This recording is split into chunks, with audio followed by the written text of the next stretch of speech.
إلى ربك يومئذ المساق فلا صدق ولا صلى ولكن كذب وتولى ثم ذهب إلى أهله يتمطى أولى لك فأولى ثم أولى لك فأولى أيحسب الإنسان أن يترك سدى ألم يكن نطفة من مني يمنى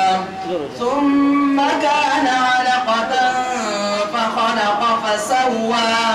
فجعل منه الزوجين الذكر والأنثى أليس ذلك بقادر على أن يحيي الموتى صدق الله العظيم.